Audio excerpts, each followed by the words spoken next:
Bom, vamos dando início então aqui a sessão, a palestra.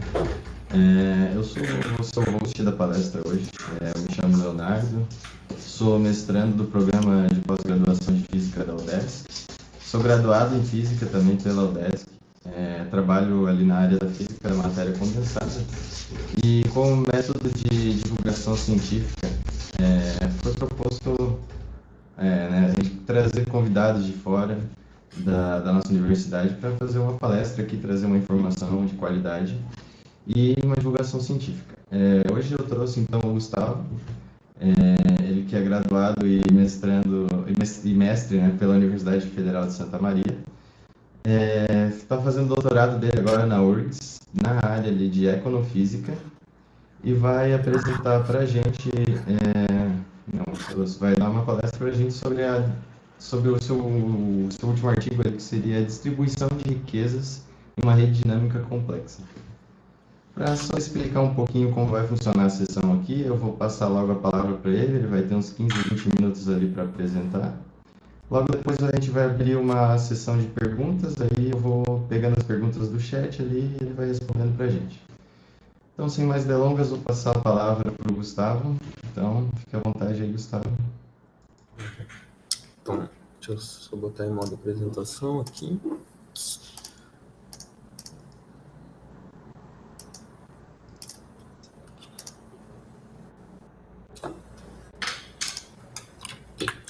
Então, primeiro de tudo, queria agradecer o Leonardo, né, pela oportunidade de estar aqui falando um pouco do meu trabalho que eu estou desenvolvendo agora no doutorado, né, mais especificamente desse artigo que a gente publicou ano passado.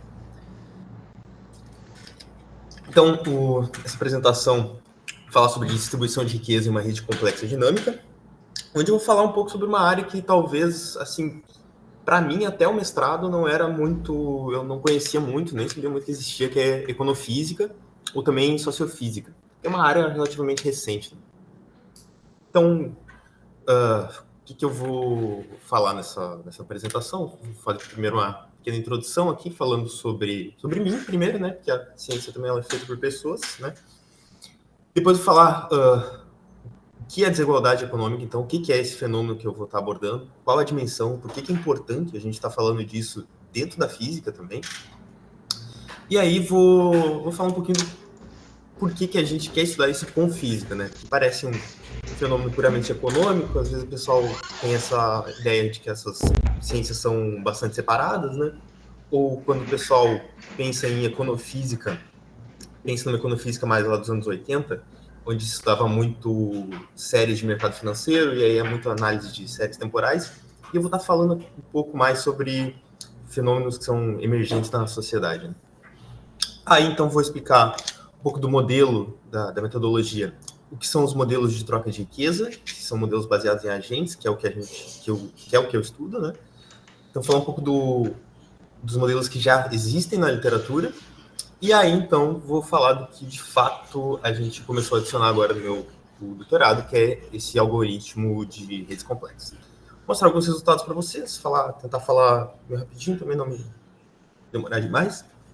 E aí, então, algumas conclusões e onde que a gente pretende seguir com esse trabalho, né? Então, começando com uma pergunta mais filosófica, quem sou eu, né? Então, eu sou Gustavo, minha mente. Eu gosto muito do Inter e eu gosto muito de boxe. Isso talvez não seja tão relevante para minha pesquisa, mas é relevante para minha vida. E como o Leonardo falou, né, eu fiz a minha graduação na Universidade Federal de Santa Maria, que é aqui no Rio Grande do Sul também. Eu sou do Rio Grande do Sul, sob orientação do professor Fábio Zimmer. Então, minha graduação foi o meu título do meu TCC foi Fases Induzidas por Campo em Sistemas Antiferromagnéticos, no modelo de Van Ryn.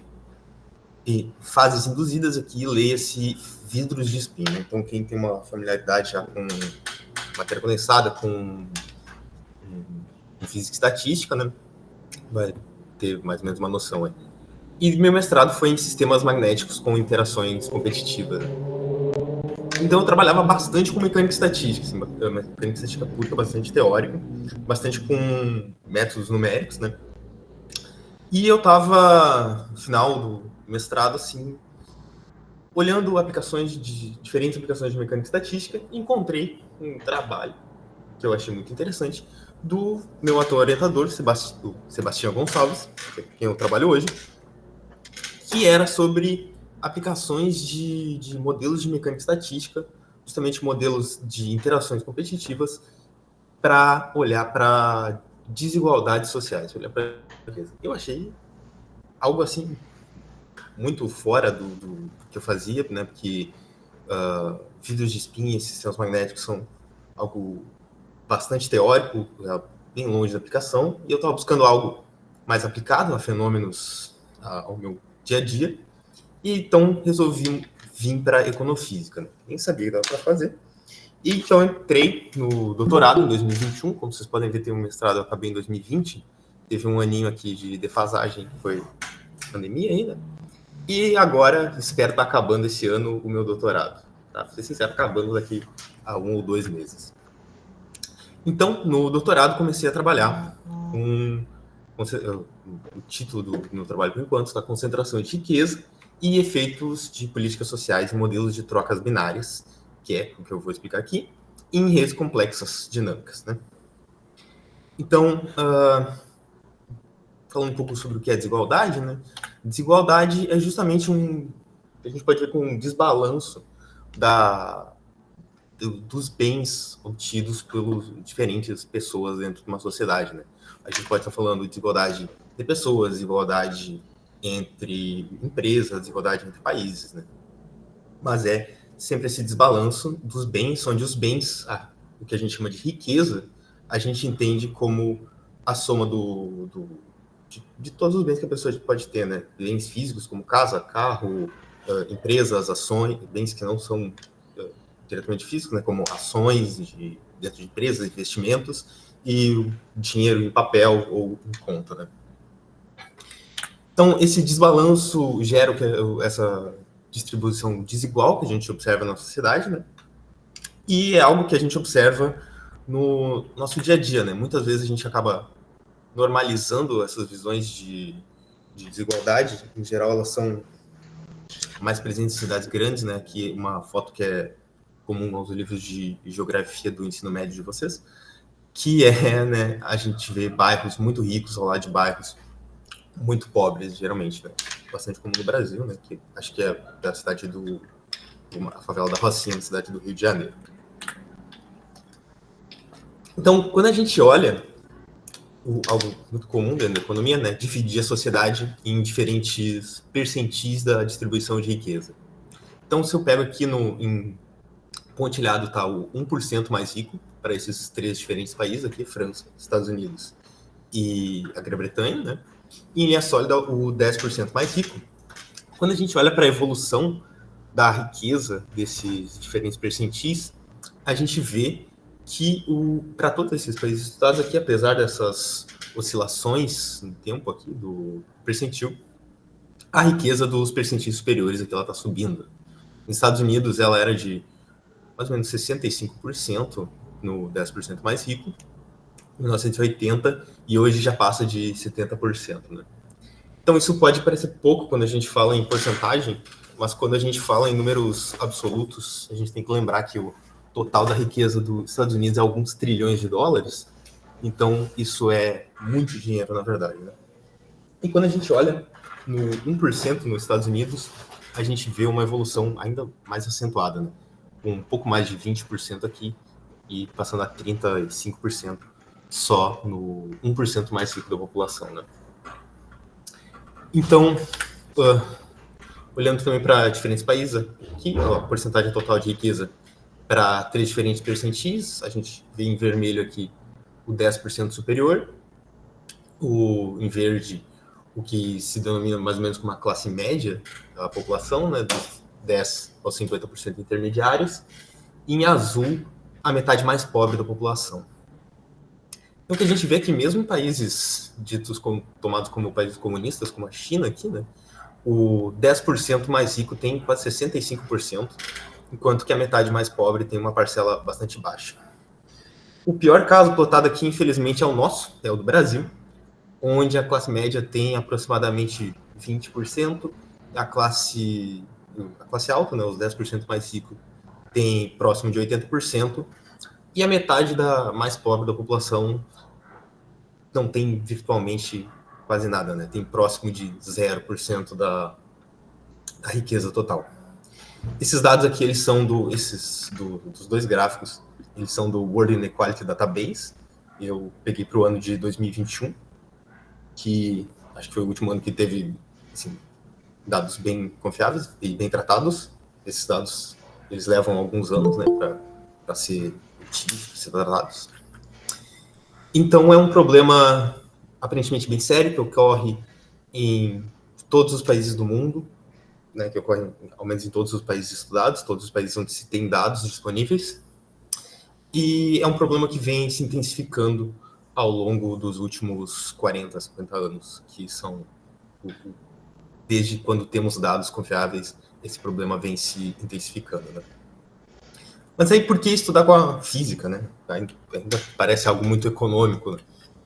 Então, um dos primeiros trabalhos assim, mais relevantes nessa área foi o de Pareto.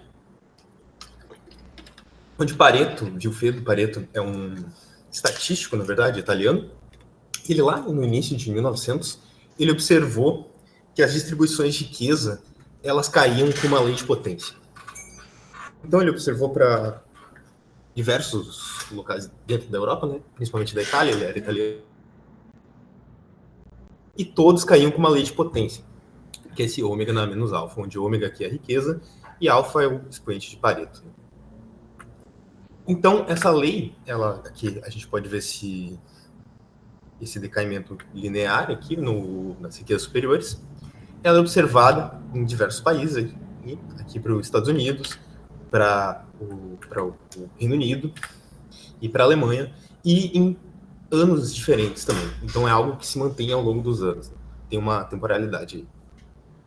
E mais recentemente, os estudos mais recentes, aqui os estudos do Yakovenko, que é um físico, ele é russo, mas mora nos Estados Unidos, né, trabalha nos Estados Unidos, observou, aqui a gente tem para os Estados Unidos, desde o ano de 83 até 2000, que a distribuição de riqueza, ela, na verdade, ela se divide em duas distribuições diferentes.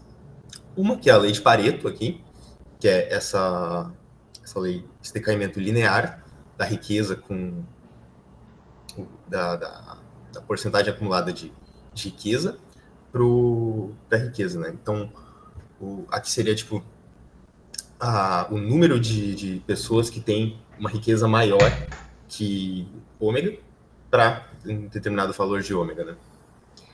E para a população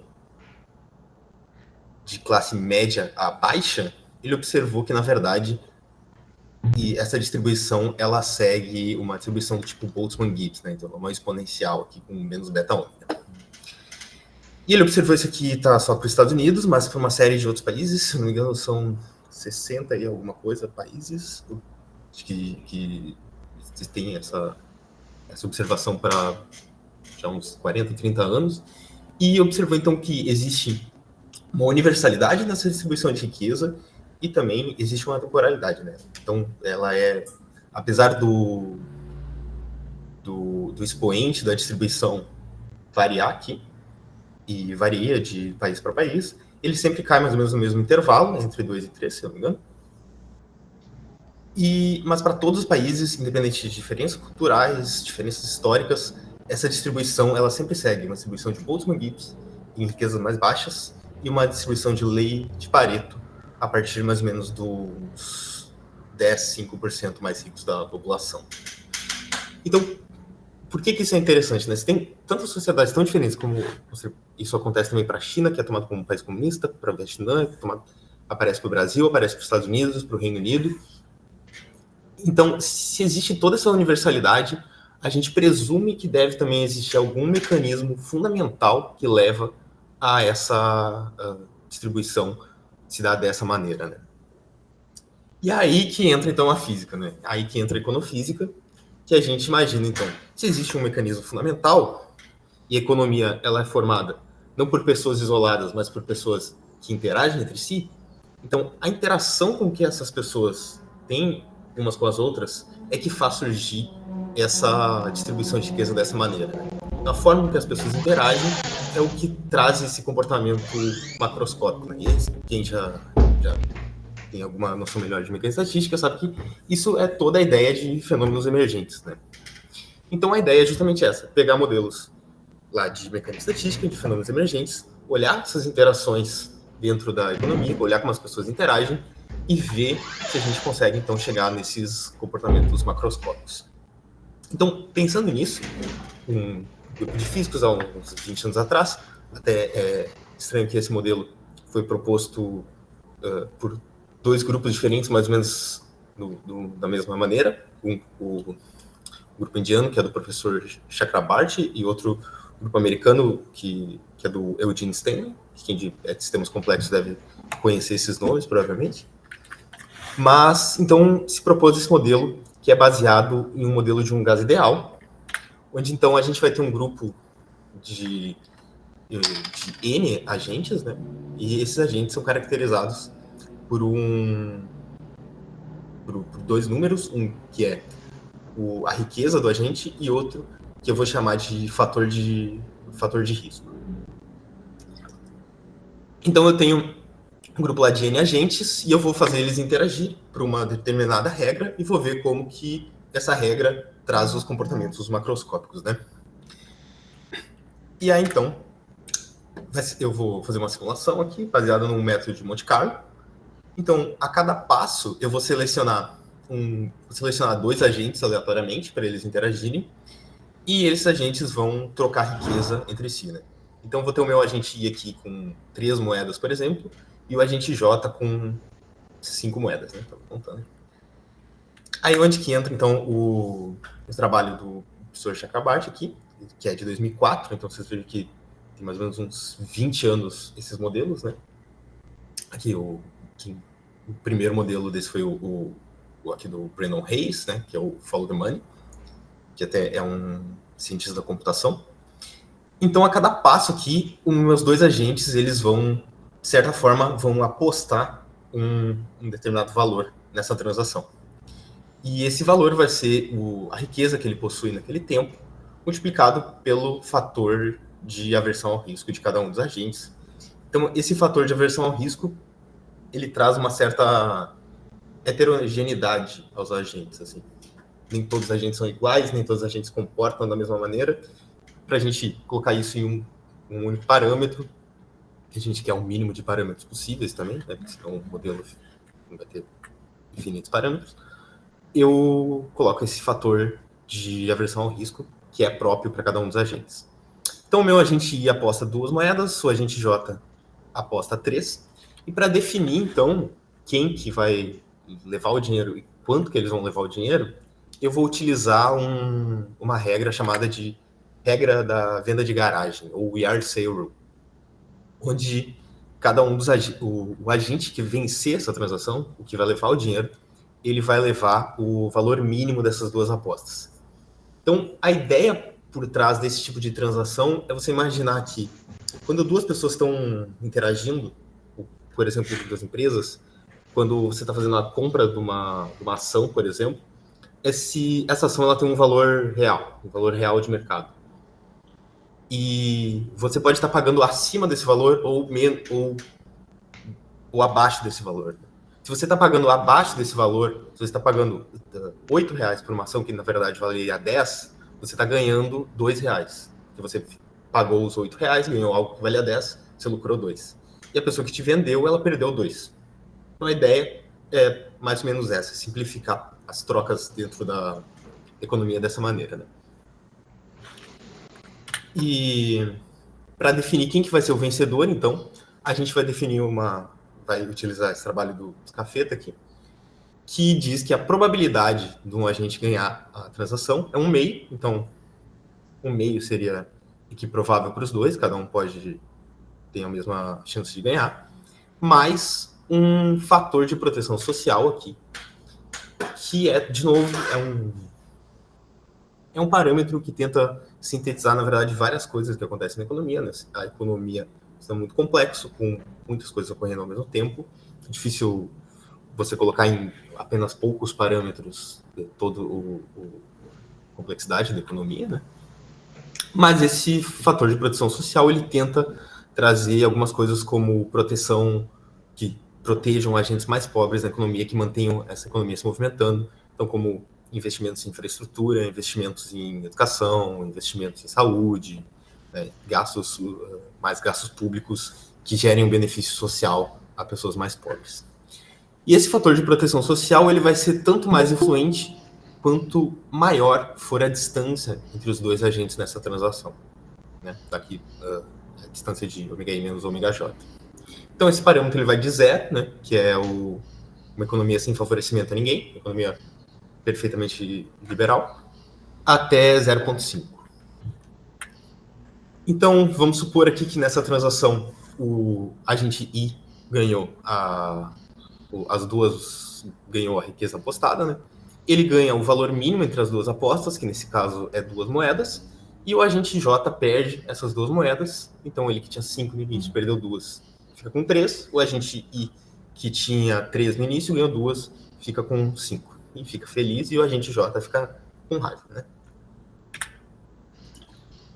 Então esse é o modelo que a gente chama de campo médio, né? O modelo puramente de Gaz-Deal, a gente seleciona os agentes aleatoriamente, eles interagem uma vez e eles se separam.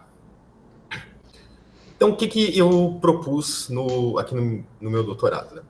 E que a economia ela não é composta de pessoas que só interagem uma vez e vão embora. As pessoas, elas criam relações, elas criam laços, as empresas, elas trabalham juntas, geralmente. Isso forma uma rede, né? Uma rede complexa, né? De interações entre as pessoas. Então, a gente vai propor justamente uma rede, só que as interações, elas se alteram com o tempo, né? As pessoas não estão vinculadas eternamente às mesmas, né? Então, a gente propõe uma rede dinâmica, onde a gente pode criar conexões entre os agentes e a gente pode quebrar conexões também entre os agentes, e as trocas de riqueza, então, vão ser dadas entre os agentes conectados. Então, eu proponho uma probabilidade de conexão PIJ, uma probabilidade de quebra dessas conexões, que é a probabilidade complementar da probabilidade de criar a conexão. E então, meu algoritmo ele vai funcionar completamente assim. Eu começo iniciando meu sistema dando para cada um dos agentes um determinado valor de riqueza ômega, um valor de aversão ao risco alfa. Eu crio a minha rede, né? Aí eu faço as trocas de riqueza entre todos os agentes conectados. Então, o agente em vermelho aqui, por exemplo, a cada passo de simulação, a cada passo de Monte Carlo, ele vai trocar riqueza com esses 3 agentes aqui, com o amarelo, com o azul e com o preto. E depois que todas as trocas de riqueza foram realizadas, eu seleciono N sobre 2 pares de agentes para reavaliarem as suas conexões. Aí esses agentes podem quebrar conexões, podem criar novas, e a rede então se modifica.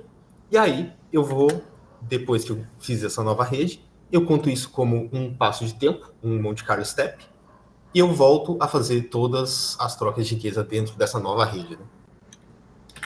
Então, daí, depois que eu evoluí toda a rede, eu vario o meu parâmetro F aqui e tomo, de novo, as minhas medidas.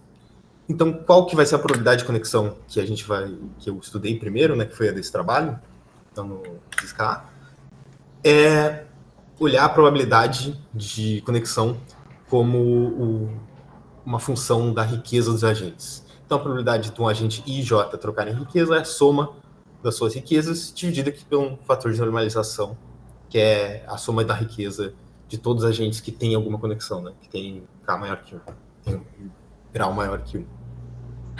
Então, isso aqui funciona, para quem estuda mais redes, é mais inspirado um pouco no modelo de Barabás, é meio que um fitness model, né? Um modelo de redes sem escala. A ideia é porque redes reais, em geral, apresentam algumas características de redes sem escala, né? Então, também tem isso. E também a outra ideia mais pro lado econômico daí é que um agente, quanto mais rico ele for, mais ele consegue diversificar esses seus investimentos, mais ele tem acesso a uma gama maior de conexões, de investimentos, de áreas que ele pode investir. Então, começo apresentando resultados para o índice de Gini, onde o índice de Gini ele é a dispersão da distribuição de riqueza. Então, ele é normalizado entre 0 e 1, onde 0 é uma máxima, é a total igualdade entre os agentes. E vocês podem ver ele como essa soma das diferenças de riqueza entre todos os agentes, né? E 1 é quando tem a condensação total de riqueza em um único agente. Então, só tem uma pessoa com toda a riqueza do sistema, né?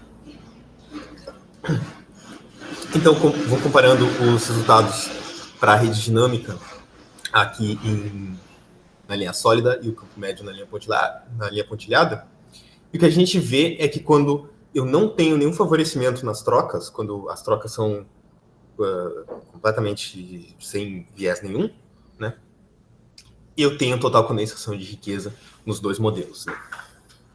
E aí, quando eu introduzo, então, o meu fator de proteção, quando começa a favorecer os agentes mais pobres, o meu Gini começa a diminuir e o meu modelo de rede dinâmica, ele apresenta um Gini menor, né? Então, ele é mais igualitário perante o modelo de campo médio. Então, olhando para os percentis, a gente também, claramente, a gente vê os percentis da rede dinâmica com, aqui é para o 1% e para o 0 a 10%, né? Aqui na linha preta para 1%, a gente vê que esse 1% mais rico na rede dinâmica, ele tem um decréscimo muito mais acentuado do que o de campo médio.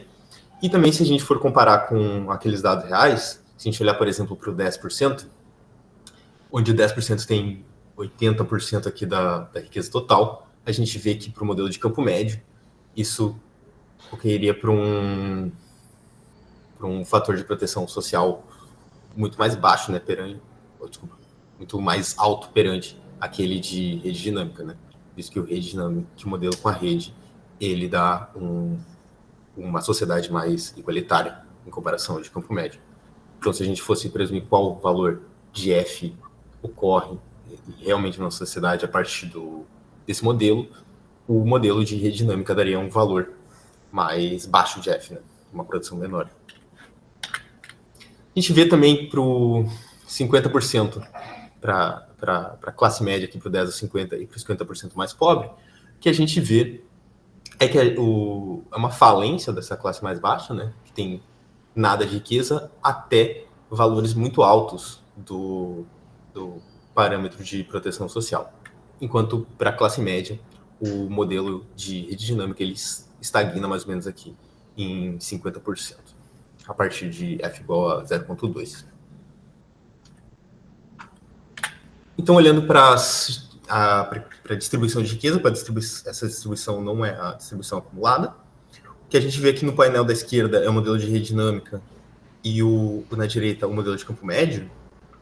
E o que a gente observa no modelo com rede, quando F igual a 0, é esse gap aqui, essa região onde não existe nenhum agente, né, que vai mais ou menos de ômega a 20 até 100, até 500. E quando eu introduzo mesmo uma proteção social bem pequena aqui, que é no máximo 1% de vantagem aos agentes mais pobres, eu tenho uma recuperação aqui de uma classe alta, né? Enquanto aqui em F igual a 0 eu tenho uma total condensação de riqueza em um único agente, quando introduzo então um F pequeno, eu observo essa volta à classe média. Enquanto no modelo de campo médio, a gente observa que ele é muito mais robusto a essas pequenas variações no parâmetro de proteção social. Né? O modelo com a rede, ele é muito mais sensível a pequenas variações de F. Então, olhando para a minha distribuição de grau, o que eu vejo para F igual a 0, eu percebo que existe um agente aqui que é conectado a todo o sistema, né? Eu não falei para vocês, mas eu usei simulações com 1000 agentes e cada simulação evolui até 40 mil passos e a gente tomou a média em 1000 amostras independentes. Então, observa um agente aqui que tem o tamanho do sistema, né, que é N igual a 1000. E quando eu introduzo de novo o parâmetro de proteção social, eu tenho uma classe de agentes altamente conectados aqui, de 10 até mais ou menos 500, mas sempre com uma probabilidade muito mais alta de encontrar agentes apenas com uma conexão. Quando eu aumento o valor de f para f igual a 0.1, 0.5, eu vou observando já uma distribuição mais igualitária das conexões dentro da rede e também deixo de observar esses agentes altamente conectados aqui. Então, olhando para um outro parâmetro de rede, que é a sortatividade, onde a sortatividade ela é a correlação do grau dos agentes conectados. Então, quando eu tenho quando esse parâmetro R ele vai a -1, os dois agentes que estão conectados, o grau deles é anticorrelacionado, que quer dizer que um agente com um grau muito baixo está conectado àqueles que têm um grau muito alto. Quando vai a 0, não existe correlação. E quando vai a 1, quer dizer que os agentes se conectam com aqueles de mesmo grau dentro da rede, né? Os nós de mesmo grau estão conectados. Então, uma rede com R igual a -1 seria tipo uma rede tipo estrela, por exemplo, onde tem um nó central conectado a todo o resto da rede, e uma rede com R igual a 1 seria uma rede circular, por exemplo, né? Mas o que a gente observa aqui aqui é a sortatividade em função do tempo para diferentes Fs, e aqui a sortatividade em função do meu parâmetro F, né?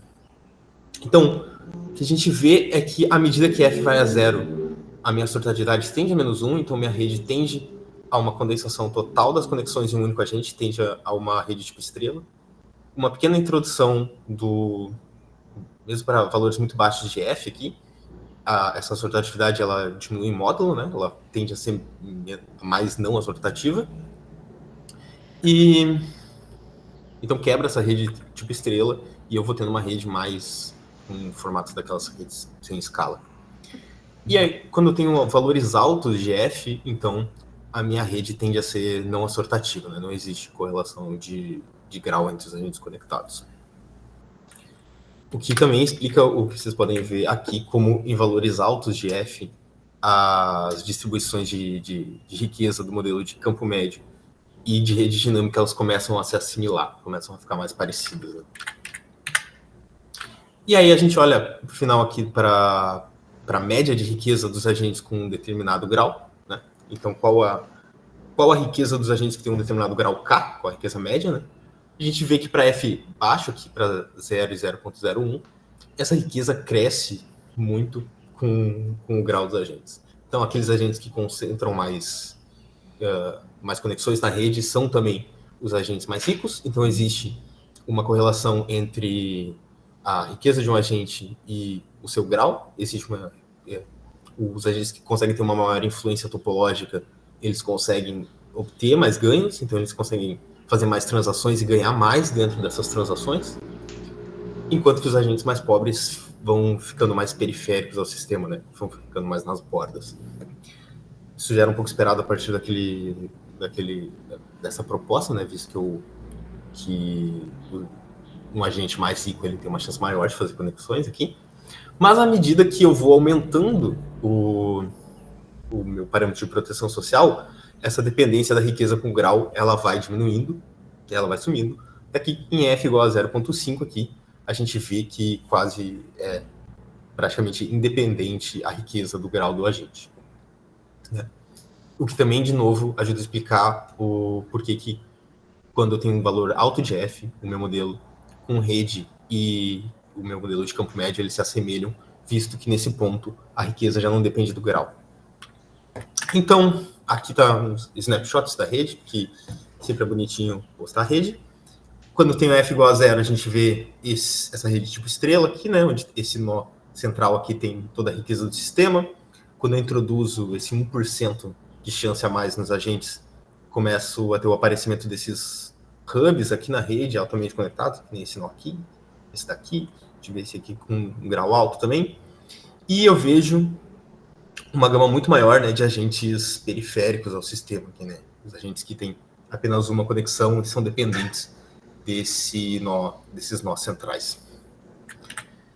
Então, quando eu vou para F igual a 0.1 ou 0.5, essa estrutura já fica muito mais similar aqui à estrutura de um grafo aleatório. o que foi bastante surpreendente para a gente, visto que a gente propôs uma regra baseada em redes sem escala, e a gente, com F alto, a gente chegou em algo muito mais similar a grafos aleatórios, né? Então, para terminar, a gente estudou esse modelo de trocas binárias. É um modelo bastante simples, tenta sintetizar bastante coisa da economia em um modelo simples, né? Como vocês viram, eu não falei de produção de riqueza, que é sempre um assunto pertinente dentro da área de economia. Então, aqui a gente está excluindo vários efeitos, né? Efeitos de crescimento econômico, de valorização de bens, por exemplo, e está sintetizando, está se focando apenas nas trocas entre os agentes, né? Mas esse modelo bastante simples, eu espero que eu tenha convencido vocês de que ele já traz resultado interessante e de que, apesar de ele ser muito simples, ele abre muitas possibilidades do que a gente pode estudar dentro desses sistemas. Então, introduzir a rede foi algo que trouxe novas possibilidades, porque a gente pode estudar agora características topológicas dentro desse sistema, né? Nos limites de f igual a 0 e f igual a 0,5, o modelo ele converge para o modelo de campo médio por motivos diferentes. No limite de f igual a 0, esses modelos se encontram porque eu tenho uma condensação total de riqueza em um único agente. Então, quando eu não favoreço ninguém nas trocas, simplesmente por desvios estatísticos, eu vou ter um agente que concentra toda a riqueza do sistema, né? Que já era conhecido da literatura também.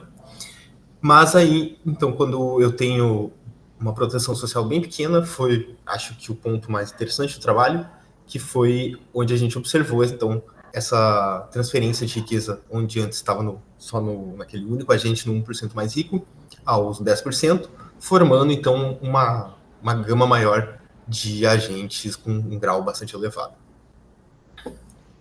Então, à medida que f igual vai a 0,5, os dois modelos, eles também convergem, né? O modelo de rede que eu propus e o modelo de campo médio convergem porque a rede começa a se tornar não assortativa e a riqueza começa a ser independente do grau da gente. Então, o que a gente pretende fazer futuramente e o que a gente, na verdade, já fez aqui, que é o tópico 1. Aqui foi uma área a mais. É considerar fatores sociais dentro desse modelo de rede, que o que a gente considerou é um fenômeno chamado homofilia, que é a característica das pessoas se conectarem mais entre grupos similares, se conectarem com pessoas que têm alguma similaridade. Pode ser por uma questão de gênero, raça, credo, por fatores geográficos. E isso dentro da sociologia e da economia é entendido também como um dos motores que leva ao aumento e a acentuação da desigualdade econômica, né? O que eu estou fazendo agora, no final do doutorado, terminando agora, é introduzir também um crescimento estocástico a cada um dos agentes, então, considerando também produção de riqueza dentro desses sistemas e olhando como a produção afeta tanto a rede quanto como afeta as distribuições de riqueza, né? E no futuro, o que a gente pretende fazer também é, em vez de olhar para esse parâmetro de produção social, o parâmetro F, que é um pouco difícil de medir ele numa sociedade real, é olhar para taxações de riqueza ou de taxações de produção e como essas taxações afetam o meu sistema. Então, é isso. Muito obrigado. Se vocês quiserem ver esse artigo do Fisicar, que é o que eu falei aqui, em mais detalhes, tá aqui um QR Code, bem bonitinho. E se vocês quiserem ver também os artigos antigos sobre mecânica estatística e transições de fase, dê uma olhada no meu Scholar lá. E se vocês quiserem ter perguntas, fico à disposição.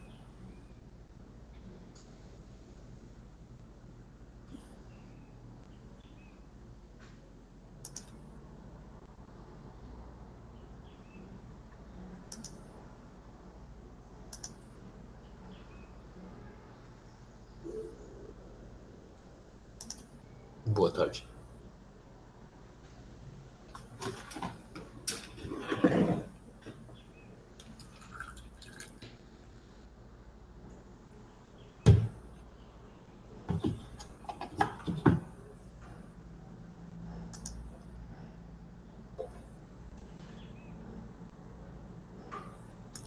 isso então.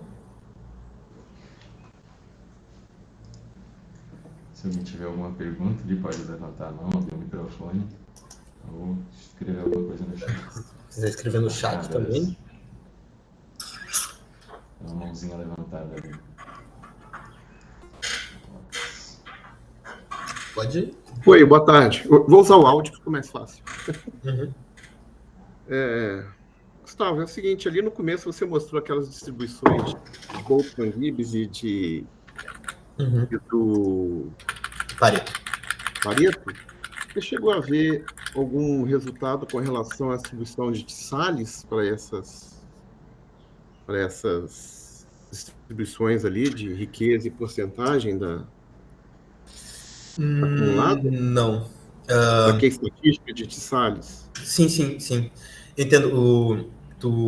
Imagino que por tu observar, para a gente ter uma distribuição de Boltzmann Gibbs, a gente pensa assim, vou pegar uma mais generalizada, que é uma distribuição de Salles, né? Isso. E aí tentar Você chegou a fitar... ver? Não. Porque esse feat não é seu, né? Não, esse aqui é desse... É desse artigo aí do lado. Uhum. Entendi. Então, o que acontece é que dentro da economia eles usam, assim, a chamar de Boltzmann Gibbs eu acho que é bem algo de físico mesmo, sabe? De físico estatístico. Dentro da economia eles fitam muito mais com uma função gama que acaba caindo numa Boltzmann Gibbs, que também é uma certa generalização, assim. É porque às vezes a distribuição de T-Salles pega ela toda, entendeu? Inclusive a de Pareto. Sim. Eu acho que conseguiria pegar ela toda.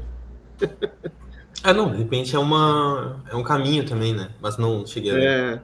É que um dos problemas é que é o seguinte: a gente sabe que a distribuição de Boltzmann Gibbs ela vem de um processo cumulativo, processo aditivo de riqueza. Por isso que a ideia é botar um modelo de gás ideal, né? Você tem um Boltzmann Gibbs aqui, vamos com um gás ideal, né? Mas essa estatística de Salles ela se aplica mais a sistemas complexos, né? Porque você foge dessa... Desculpa, chimarrão. Então, acho que talvez com ela você conseguiria pegar, inclusive, todos esses dados aí que você tem, né? Em todas as faixas ali, né? Mas, sei lá. Mas, bom, se tiver acesso a esses dados aí, talvez um estudo sobre aplicando a distribuição de Salles ali é interessante, né? Sim. De repente é um caminho bem interessante a seguir. A gente tem ideia de fazer isso, que o Brasil tem dados muito bons, por exemplo, do IBGE. Mas tem pouca gente que estuda o Brasil, né? Quem estuda o Brasil em geral é brasileiro, assim. Sim. E de repente é um bom caminho.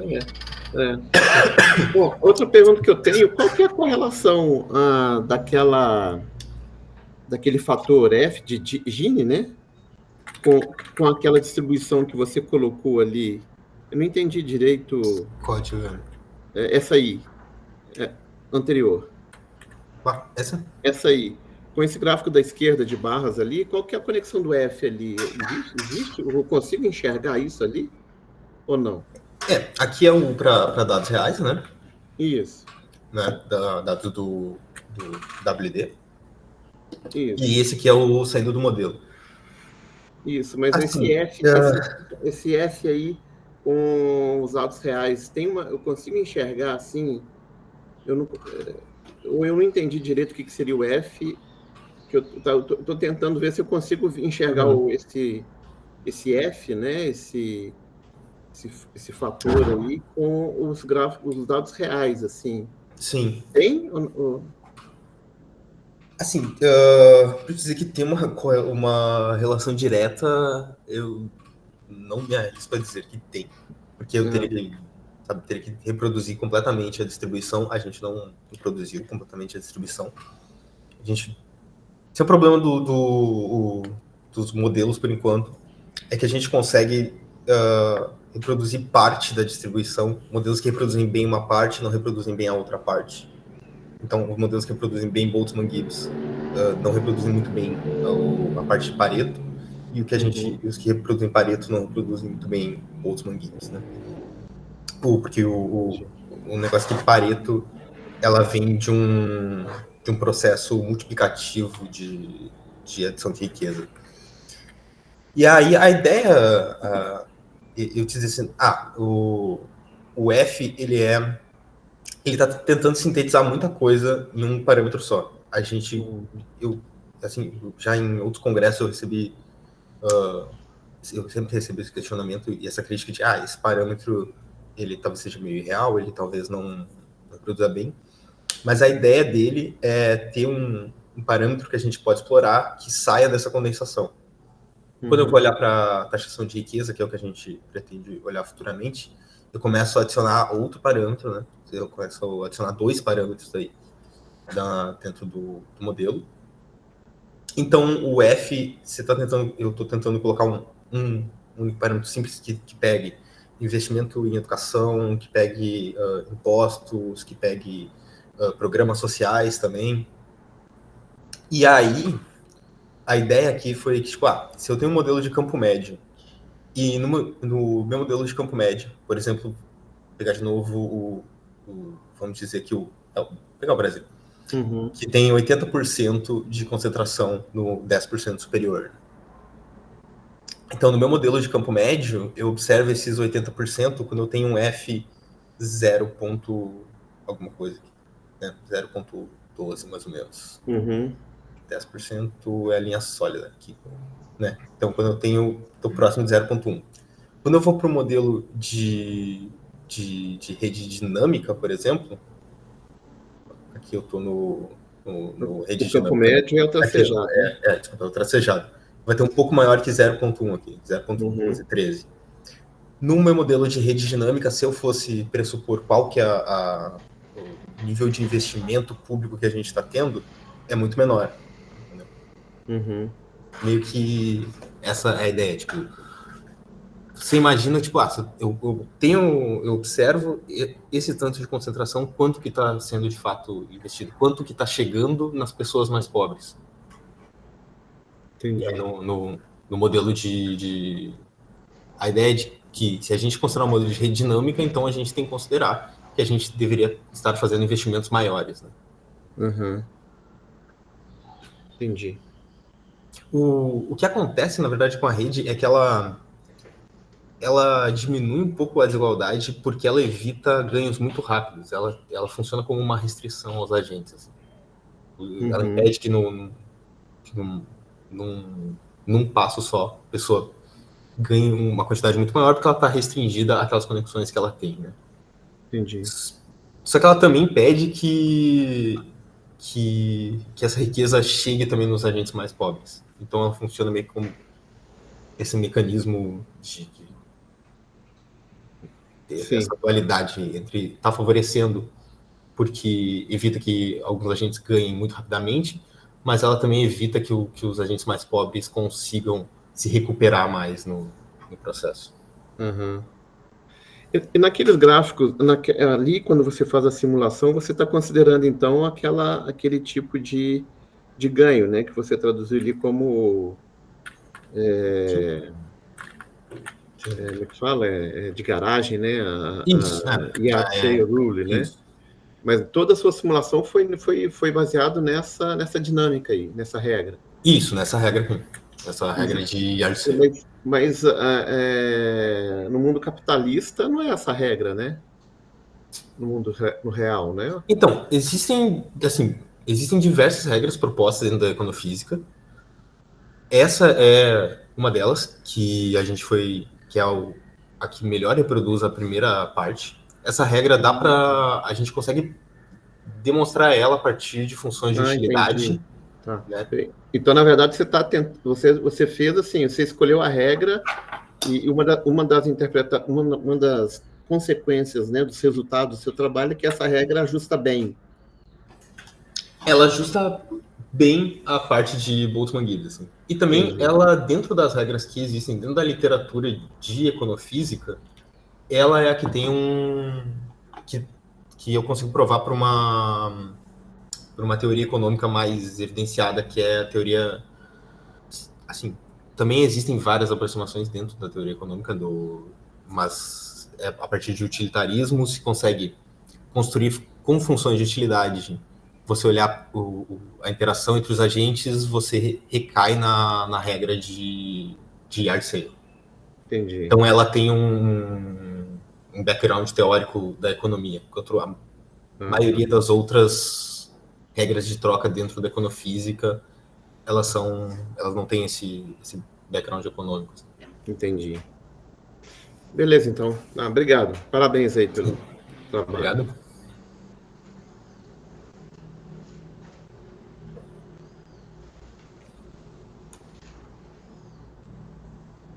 Mais alguma pergunta, alguém? Né?